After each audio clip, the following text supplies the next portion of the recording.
Friends, आज हम बात करने वाले हैं इंट्रोडक्शन के बारे में, जो कि ऑर्गेनिक केमिस्ट्री का है हमारा। तो सबसे पहले हम जानेंगे कि ऑर्गेनिक केमिस्ट्री क्या होती है। ठीक है, ऑर्गेनिक केमिस्ट्री क्या होती है। तो जो ऑर्गेनिक केमिस्ट्री होती है, इसमें जो ऑर्गेनिक वर्ड है हमारा, इसका मतलब होता है लाइफ से। इससे मतलब होता है लाइफ से। और केमिस्ट्री के बारे में तो हम जानते ही हैं कि जो केमिस्ट्री है वो हमारी विज्ञान है, साइंस है। ठीक है, तो ऑर्गेनिक का मतलब हो गया लाइफ और केमिस्ट्री का मतलब हो गया साइंस या विज्ञान। तो ये हो गया हमारा general introduction of organic chemistry का, यानी कि इस वर्ड का जो है, ऑर्गेनिक केमिस्ट्री वर्ड का जो है जनरल इंट्रोडक्शन आपको मैंने बताया। अब हम बात करने वाले हैं जो हमारे कंपाउंड्स होते हैं, उनके बारे में हम बात करेंगे आपसे। तो जो हमारे कंपाउंड होते हैं, ठीक है, ये हमारे दो प्रकार के होते हैं। एक तो होते हैं हमारे ऑर्गेनिक कंपाउंड और दूसरे होते हैं हमारे इनऑर्गेनिक कंपाउंड। क्या होते हैं? Inorganic compound. ठीक है, क्या होते हैं? Inorganic compound. जो ऑर्गेनिक कंपाउंड हमारे होते हैं, ये हमारे ऑब्टेन होते हैं किससे? लिविंग ऑर्गेनिज्म से। किससे? लिविंग ऑर्गेनिज्म से। लिविंग ऑर्गेनिज्म से। ठीक है, अब जब ये लिविंग ऑर्गेनिज्म में हमें ऑब्टेन होते हैं, तो जनरल सी बात है, जो लिविंग ऑर्गेनिज्म होते हैं वो हमारे क्या होते हैं? प्लांट होते हैं हमारे, और क्या होते हैं? एनिमल होते हैं। ठीक है, और जो हमारे इनऑर्गेनिक कंपाउंड हैं, ये हमें ऑब्टेन होते हैं नॉन लिविंग ऑर्गेनिज्म से। किससे? नॉन लिविंग ऑर्गेनिज्म से।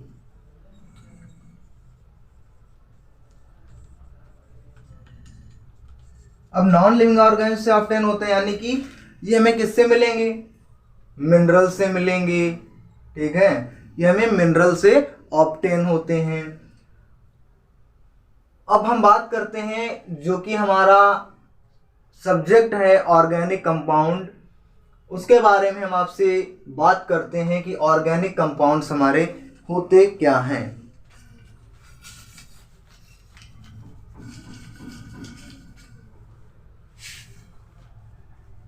तो जैसा कि ऑर्गेनिक कंपाउंड हमें किससे ऑब्टेन होते हैं? लिविंग ऑर्गेनिज्म से। तो जो ऑर्गेनिक कंपाउंड होते हैं हमारे, ये कंटेन करते हैं क्या? कार्बन को। पहला पॉइंट, ये ऑब्टेन करते हैं कार्बन को। दूसरा पॉइंट, ये लिविंग ऑर्गेनिज्म से ऑब्टेन होते हैं। एंड थर्ड पॉइंट है इसका कि इनमें एक प्रॉपर्टी होती है कैटिनेशन। कैटिनेशन की हमारी प्रॉपर्टी होती है, ये कैसी होती है? तो जो ऑर्गेनिक कंपाउंड्स हमारे होते हैं, ये क्या होते हैं? ये सेल्फ लिंकिंग प्रॉपर्टी को क्या करते हैं? एक्सेप्ट करते हैं। मोस्टली इनमें कैटिनेशन की प्रॉपर्टी पाई जाती है, और जो कैटिनेशन की प्रॉपर्टी होती है वो सेल्फ लिंकिंग प्रॉपर्टी होती है। तो हम कह सकते हैं कि ऑर्गेनिक कंपाउंड जो है, ये हमें एक प्रॉपर्टी प्रोवाइड करते हैं जिसको हम कैटिनेशन की कहते हैं, और जो कैटिनेशन की प्रॉपर्टी है वो सेल्फ लिंकिंग प्रॉपर्टी होती है। तो ये हो गया हमें ऑर्गेनिक कंपाउंड्स का। अब हम बात करते हैं कि ऑर्गेनिक कंपाउंड्स जो हमारे होते हैं वो क्या होते हैं। ठीक है, तो जैसा कि हम इतिहास इसका आज आपको बताने वाले हैं, ठीक है, हिस्ट्री के बारे में बात करेंगे ऑर्गेनिक कंपाउंड्स की। तो जैसा कि क्या 1815 में एक वाइटल फोर्स थ्योरी दी गई थी। Vital force. अब जो वाइटल फोर्स थ्योरी हमें बर्जेलियस साहब ने थ्योरी दिया। वाइटल फोर्स थ्योरी को किसने दिया? बर्जेलियस साहब ने हमें वाइटल फोर्स थ्योरी प्रोवाइड की। अब इस थ्योरी का जो कॉन्सेप्ट था वो ये था कि कुछ ऐसे फोर्स होते हैं, क्या होते हैं? कुछ ऐसे फोर्स होते हैं जो कि रिस्पॉन्सिबल होते हैं फॉर्मेशन ऑफ ऑर्गेनिक कंपाउंड। ठीक है, क्या इस थ्योरी का जो कॉन्सेप्ट था वो ये था कि कुछ फोर्स होते हैं, सम फोर्स कुछ होते हैं जो कि रिस्पॉन्सिबल होते हैं ऑर्गेनिक कंपाउंड के फॉर्मेशन में या उनको डिस्क्राइब करने में क्या करते हैं, हेल्प करते हैं। तो इस बेस पर बर्जीलियस जी ने हमें एक थ्योरी दी जिसको हम वाइटल फोर्स थ्योरी कहते हैं। अब बर्जीलियस साहब का कहना था कि जो ऑर्गेनिक कंपाउंड हैं हमारे, ये ओनली हमें किससे ऑब्टेन होते हैं, लिविंग सिस्टम से, लिविंग ऑर्गेनिज्म से ऑब्टेन किए जा सकते हैं, जबकि इन्हें लैब में प्रिपेयर नहीं किया जा सकता है। अब बात आती है कि ऑर्गेनिक कंपाउंड्स को लैब में प्रिपेयर क्यों नहीं किया जा सकता है। 1828 की बात करते हैं। 1828 में आए हमारे वोलर साहब।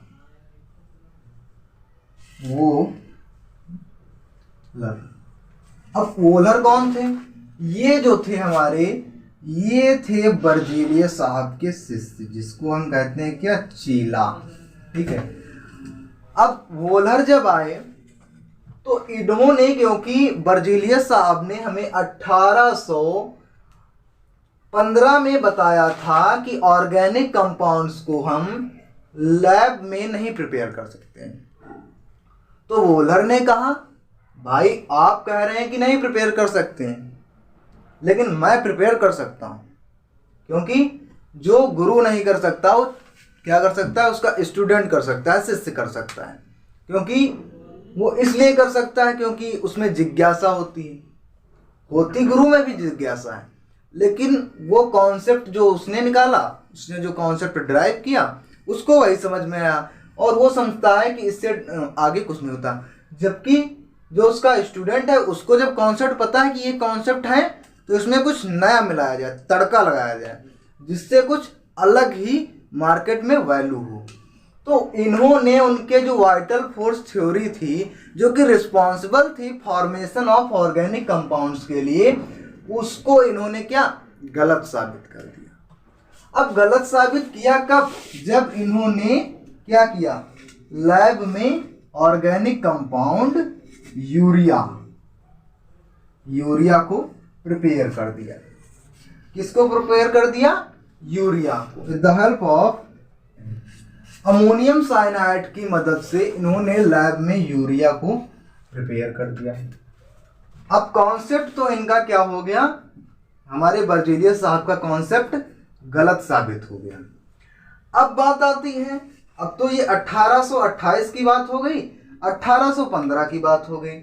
अब बात करते हैं हम 1845 की।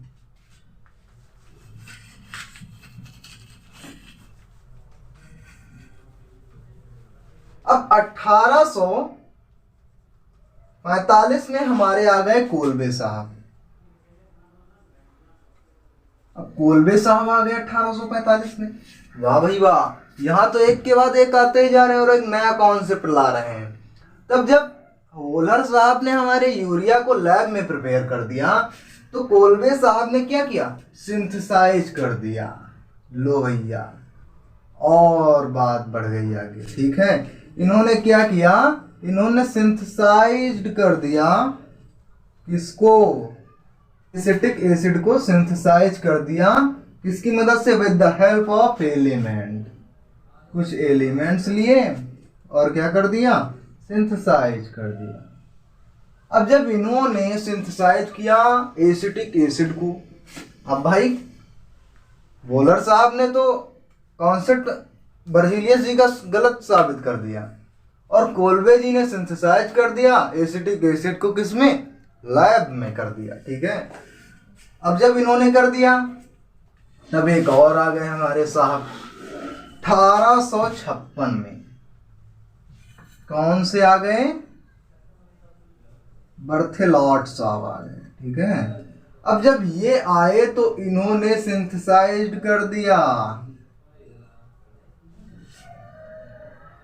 क्या कर दिया, सिंथेसाइज्ड कर दिया। किसको? मीथेन को सिंथेसाइज्ड कर दिया।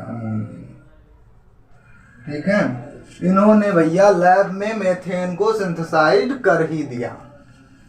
तो जैसा कि आज मैंने आपको बताया कि ऑर्गेनिक कंपाउंड्स, पहला बात तो इंट्रोडक्शन बताया कि ऑर्गेनिक केमिस्ट्री क्या होती है,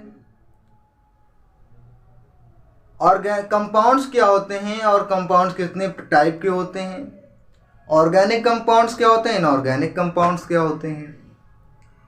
ऑर्गेनिक कंपाउंड्स के बेस पे मैंने आपको 4 कॉन्सेप्ट बताए।